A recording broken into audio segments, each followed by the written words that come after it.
गौतम बुद्ध के प्रिय शिष्यों में एक ऐसा भी था जो बहुत आलसी था, परंतु वे उससे भी उतना ही स्नेह करते थे जितना अन्य शिष्य को। एक दिन गौतम बुद्ध ने उस शिष्य को एक कथा सुनाते हुए कहा, किसी गांव में एक ब्राह्मण रहा करता था।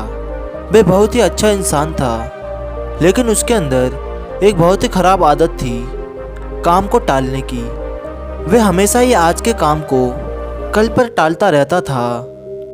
वह ये मानकर चलता था कि जो कुछ भी होता है भाग्य से ही होता है। वह बड़ा ही आलसी और कामचोर था। एक दिन एक साधु उसके घर आया। ब्राह्मण और उसकी घरवाली ने उसका खूब आदर सत्कार किया। साधु ने चलते समय खुश होकर ब्राह्मण से कहा, तुम बहुत गरीब हो, लो मैं तुम्हें पारस पत्थर देता हूँ। 7 दिन के बाद मैं आऊँगा और इसे ले जाऊँगा। इस बीच तुम जितना सोना बनाना चाहो बना लेना। ब्राह्मण ने पत्थर ले लिया। साधु चला गया। उसके जाने के पश्चात ब्राह्मण ने घर में लोहा खोजा। उसे बहुत थोड़ा लोहा मिला। वह उसी को सोना बनाकर बेच आया और कुछ सामान खरीद लाया। अगले दिन स्त्री के बहुत जोर देने पर वह लोहा खरीदने बाजार गया तो लोहा कुछ महंगा था। वह घर लौट आया।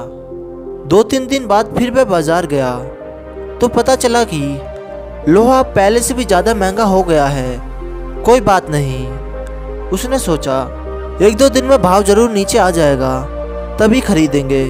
किंतु लोहा सस्ता नहीं हुआ और दिन बीतते गए।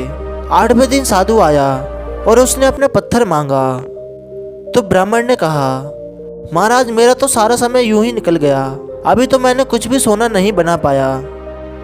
आप कृपया करके इस पत्थर को कुछ दिनों मेरे पास और छोड़ दीजिए। लेकिन साधु राजी नहीं हुआ। उसने कहा, तुम जैसा आदमी जीवन में कुछ नहीं कर सकता। तुम्हारी जगह कोई और होता तो पता नहीं अब तक कितना सोना बना चुका होता। जो आदमी समय का उपयोग नहीं जानता वे कभी सफल नहीं होगा। ब्राह्मण पछताने लगा, पर अब क्या हो सकता था। साधु पत्थर लेकर जा चुका था। उसे अपने आलस और भाग्य पर जरूरत से ज़्यादा यकीन होने की कीमत चुकानी पड़ी।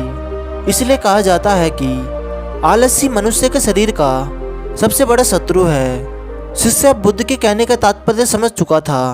उसने कसम खाई कि वह आज के बाद आलस को त्याग देगा। इसके पश्चात उसने कभी आलस नहीं की।